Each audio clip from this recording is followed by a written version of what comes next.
Hi, Jody. How's it going? Pretty good. How are you? It's going well. Usual knocking off the cobwebs after a weekend.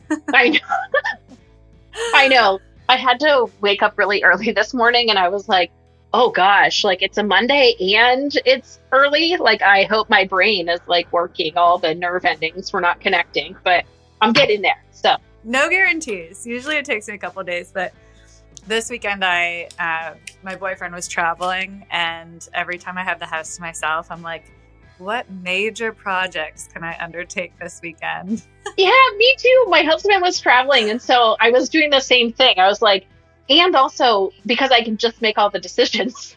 100%. I like just bulldoze through things, and then when it's done, I'm like, that doesn't look great, but it's done, you know? Yes. And Yes. he's the opposite. So I Hmm. dug up like a huge part of our lawn and laid a brick path and planted like 5 dozen plants. And I feel like my soul left my body. Like my body is just screaming right now. I don't know what I need to do, but it is Yeah, but you stand out there and you look at them and you're like, oh, this is just beautiful. This is it's so just worth it. job well Yeah. done. Yeah. Well, with plants, like at first it's kind of ugly. It's like there's like Yeah. a little sprout just like popping out, but I'm like, just stick with it.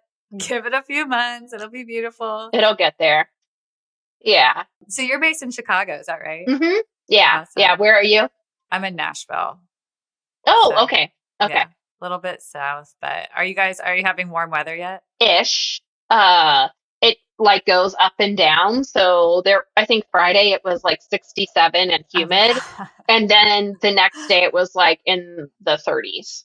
God. Oh my gosh. So yeah, It's it looks like 57 now. So it's pretty nice. not bad. Yeah, it's about Yeah. where we are too. I grew up in Buffalo, so I'm very used to those like major swings.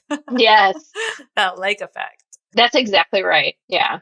Jody, I'm so excited to have you on the frontier. One of my just like big passions in life is like talking to people about career arcs and kind of how they found themselves in their current position. And I think, especially internally at a company, it's really interesting to dig into that journey.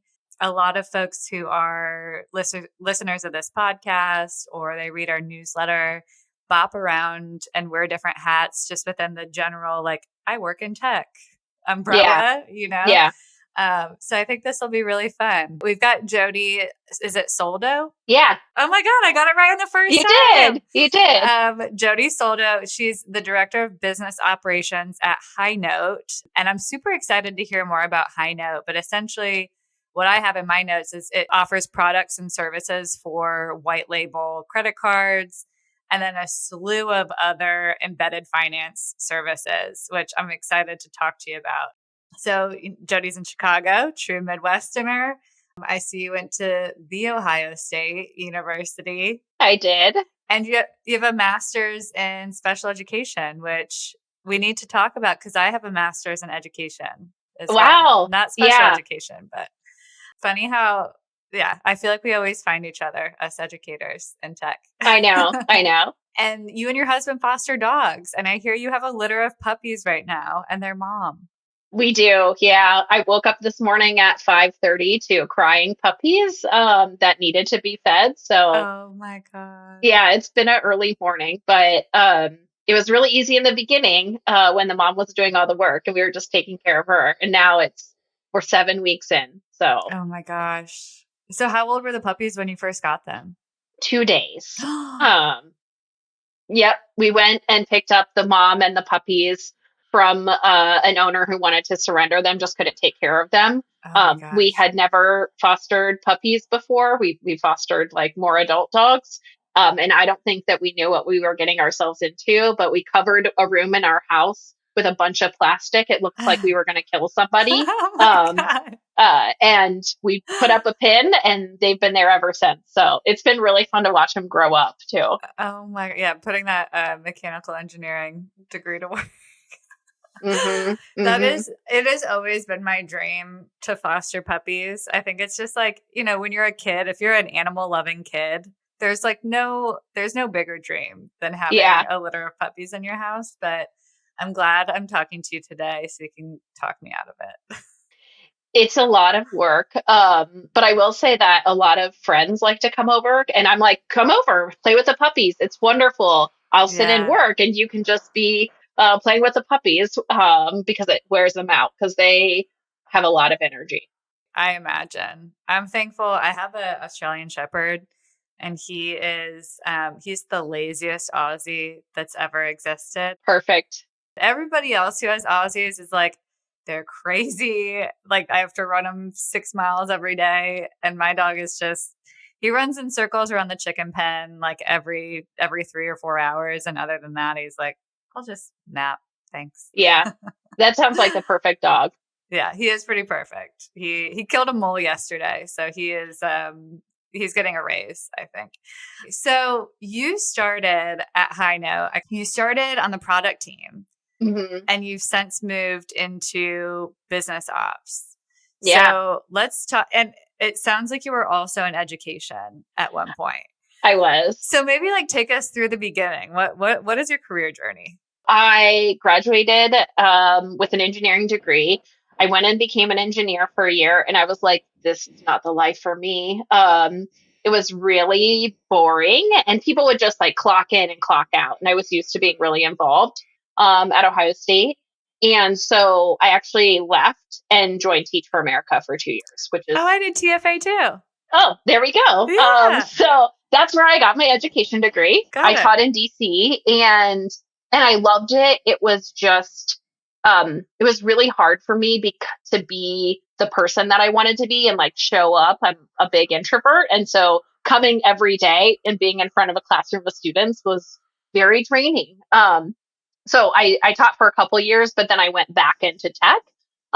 Started like through customer service, and then made my journey to product management, mostly because most of my customers were like the really tough ones. Yeah. And I learned about the product. And so I knew more than the product team about the product because I had stress tested it alongside with customers. So it was really cool to become a product manager because I was able to take education and all the things about breaking things down and Yeah. user experience and really apply that to the tech stuff. So it felt like it was all supposed to be that way when it happened. But it was definitely a hard transition to go back to tech from like my whole education world of people and colleagues. I always tell people it's very similar in a way because in education and particularly in the environments that we're placed in as TFA core members, it's like generally you're just placed in like chaos and Yep. told like make sense of it. I don't know, somehow make sure that all your kids go home safely at the end of the day. And for some teachers are lucky where the goal is like, no, you send your kids home knowing something that they didn't know when they came in the door. And then for Hmm. some of us, it's like, no, really just like make sure they go home safe. Yeah. But the kind of mandate is the same where it's like, here's your goal and we don't really know how to do it, but you can figure it out, and Yeah. it's very similar, I think, in tech and in the startup world. So Yeah, I've never drawn that parallel before, because it's been so long since I've been teaching, but that's exactly what happened when I came to High Note. I was the first product manager, and I knew what I was doing, but I didn't know my way around such an early stage startup. mm, And so I was trying things every time. I remember when I was a teacher, they used to say, Miss Clark, my maiden name is Clark.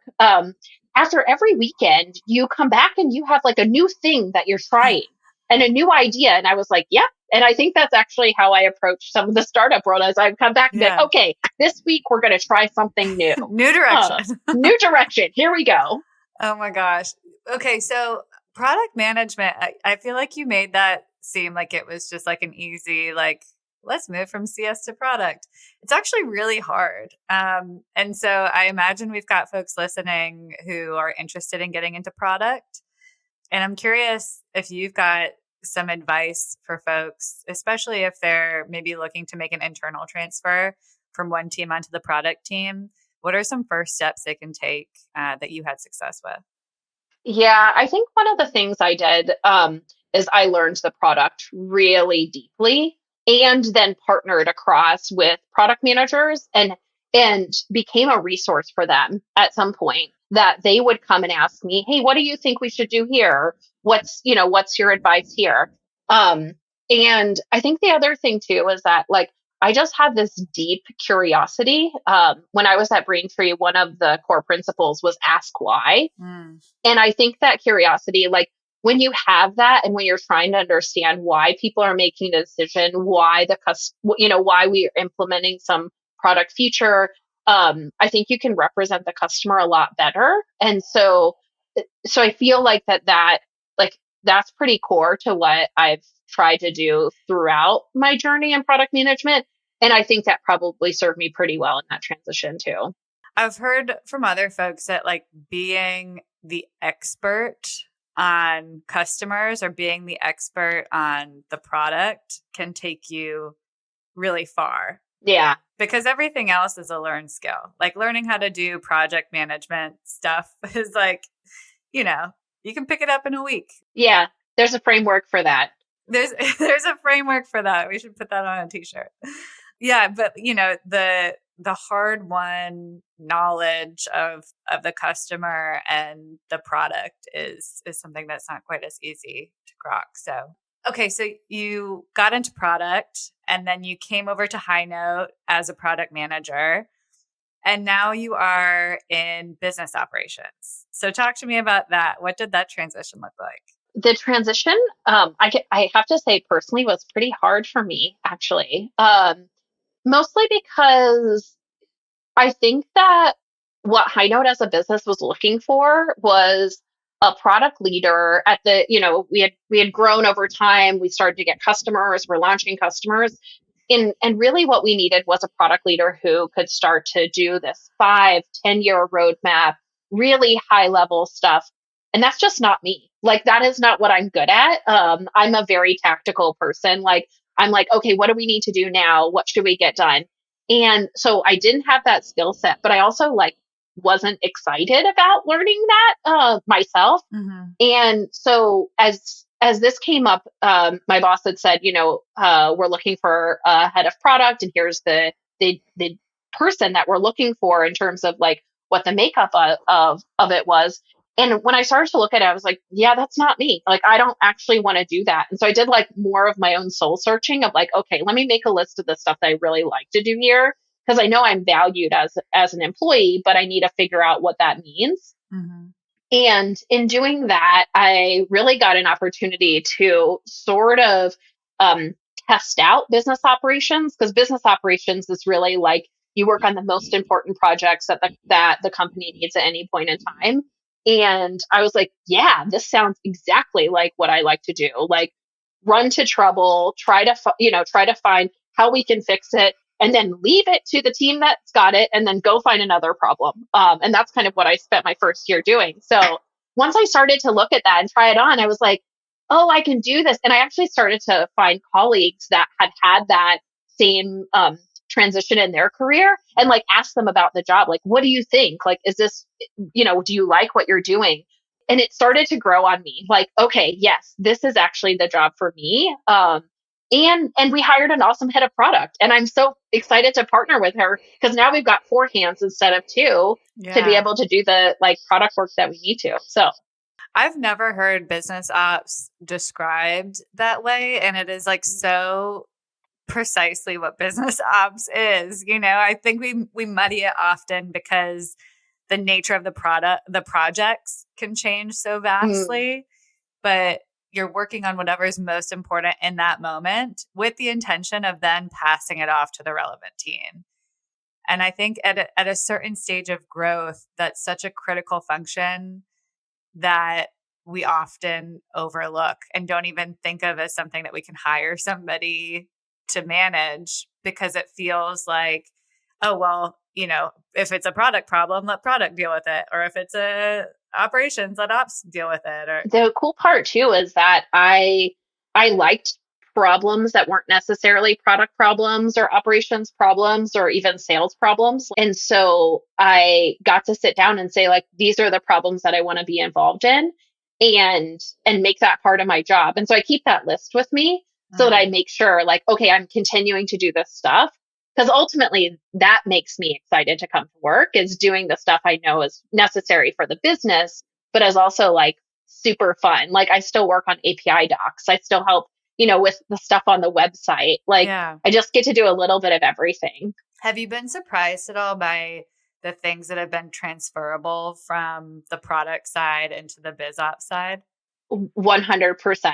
Especially because I still do a lot of work with customers and building products. Like I still influence that whole process, which is really awesome because then it's different to be on the opposite side of, now I get to kind of say what we need to do, but I don't actually have to worry about how the sausage is made. And it's kind of like being a customer now. It's very fun to not have to worry about some of those other pieces.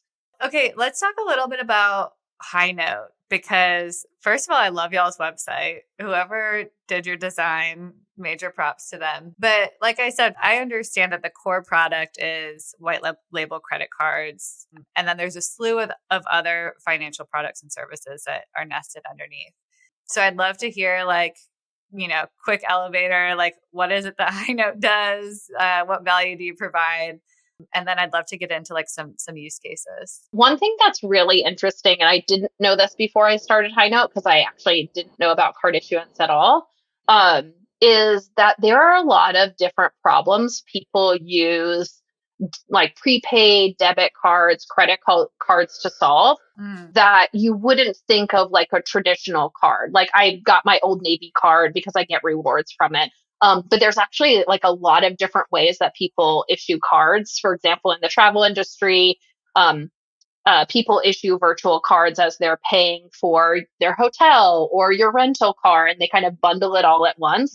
Like your travel agent is using a virtual card, of like virtual prepaid card.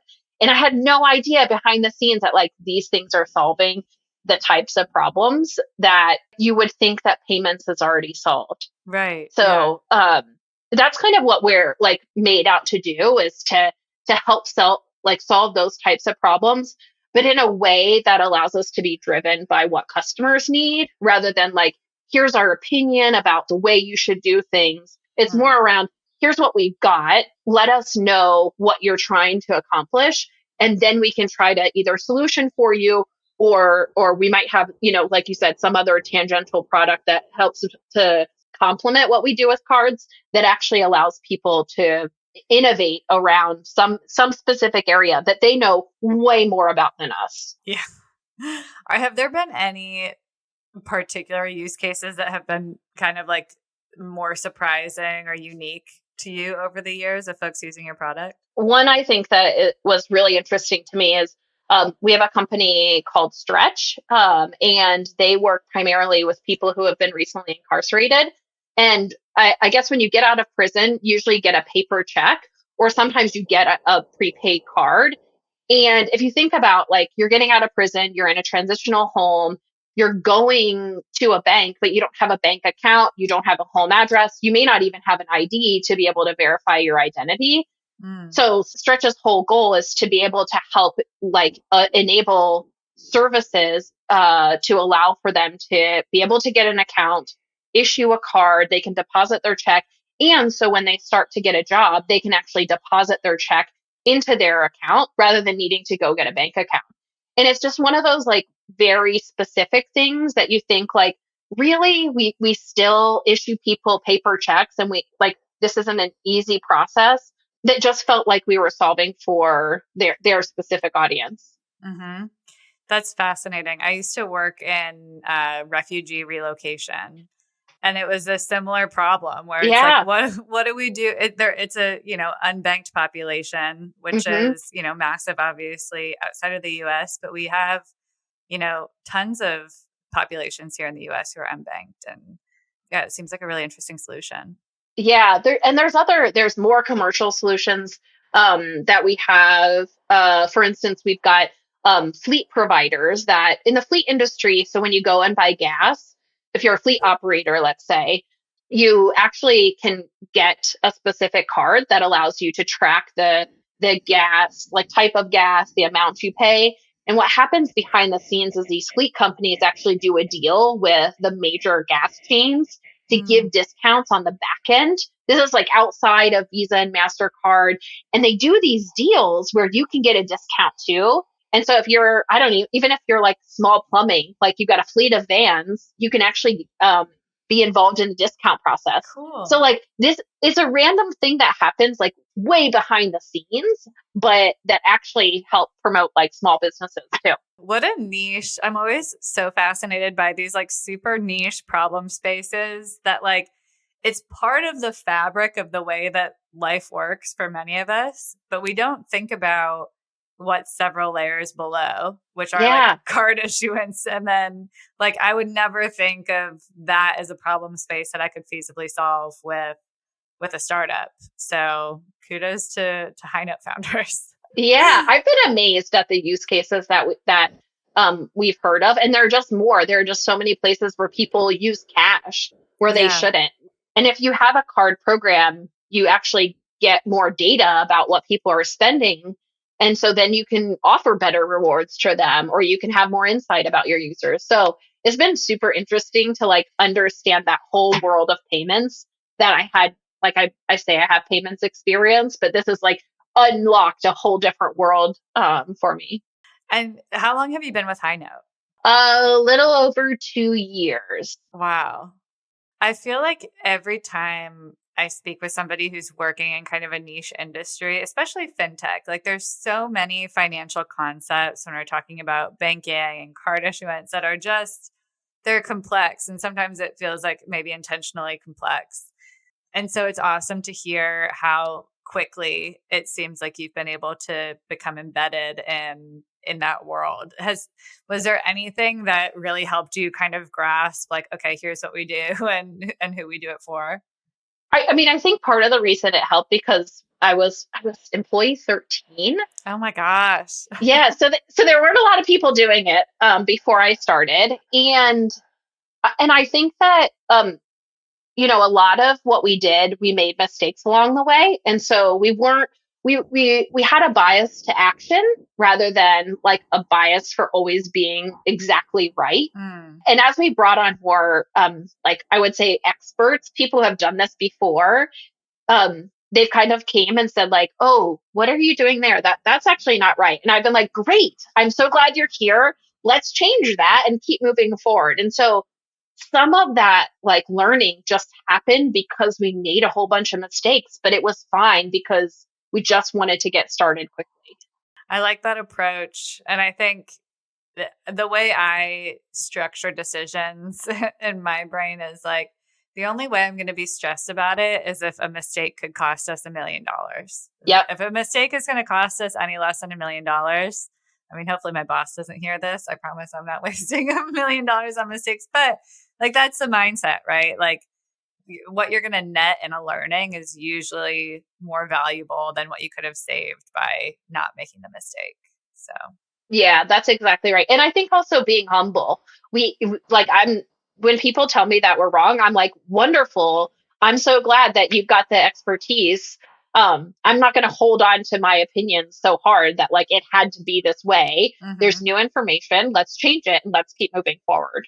Okay, so 2 years ago, you were employee 13.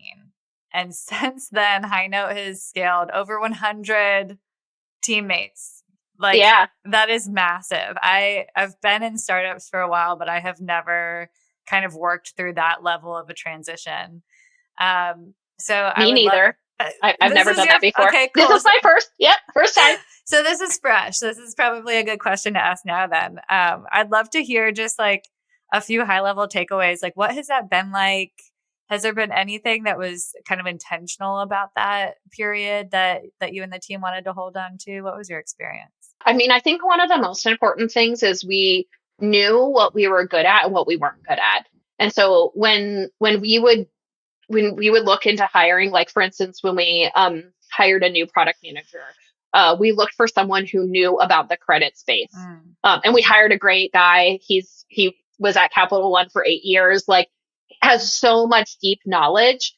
And at that point, like hiring people who knew exactly what we didn't know was really important. I think the other thing that I try to do too, a lot of times was like because when you're hiring fast and you're growing fast, there's just a lot of context that changes. And Hmm. so most of my conversations were just about sharing context and then getting out of people's way. Because the more that I gave them the context, the more that they'd be able to make a decision on my behalf. I think earlier in my career, I thought about multiplying myself. It's like, oh, how could there be more Jody Soldos? But that's the best way, is like to share context and then let people kind of run with it and make the decision that they think that they need to make, given all the information, because that's exactly the same thing that I'm going to do. Hmm. So I think those two things like felt like the most important things to do as we just accelerated, in all areas for that matter, not just engineering and operations and sales, etc.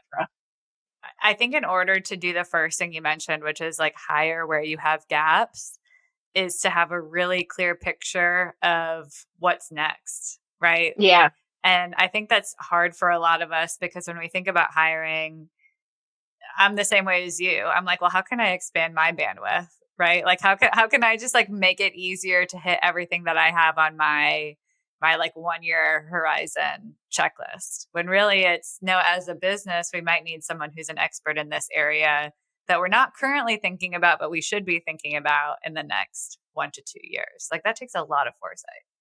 yeah. Well, and I think that's where like hiring that new product leader was really important, because Mm. as we think about where we need to be in 5 to 10 years, like you have to even have more planning and more foresight. I'm more of like tactical. I'm probably a 6 month plan kind of gal. Um, and so we were making it up along the way, but we've kind of gotten to your point where now it's time to really double down and be a little more strategic, Right. with some of the not only hiring but also just like general investments that we make. I have friends who, since the time we graduated college, have worked at companies of 1,000 plus employees, and 1,000 is like on the small side. Hmm. And so to them, this conversation isn't going to make much sense. How we're like, yeah, going from 13 to 100 employees is like everything changes. Not one Yeah. thing stays. The way that you communicate with your teammates changes, right? And Hmm. to do that over the course of 2 years is wild. So, I'm curious, particularly as it relates to like relating to your team, making connections, like cross functional connections. Are there any nuggets of wisdom that you can leave me with? Because I feel like we're on the cusp of this as well.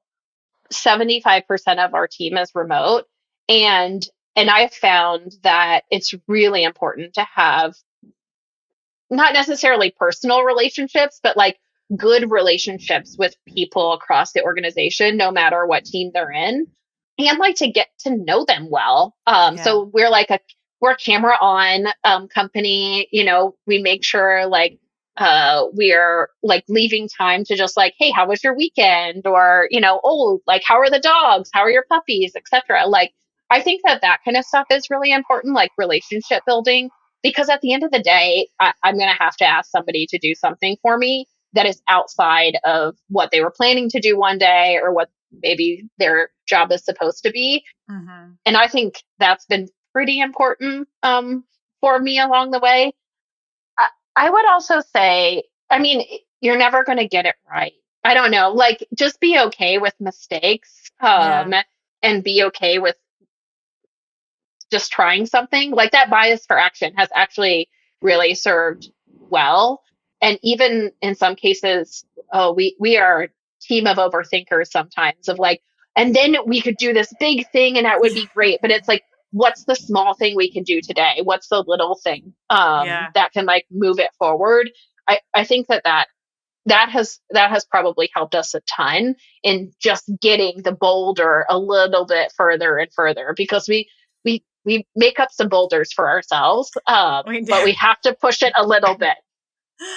I'm going to write that. I've got a window in front of me and I'm going to get like a window marker and write, you're never going to get it right. Because I feel like I do the same thing. I mean, I will read books and articles and listen to podcasts and like cross reference 16 different frameworks and be like, okay, this is the best way to like build relationships on a scaling team. But I love that sentiment, which is like, as long as you're thinking about it, as long as like it stays top of mind and it's important to you, you're going to do the best possible thing. Yeah. And if you could go back in time, maybe there's some things you would change, but like you're never going to get it right the first time. So just go ahead and do it.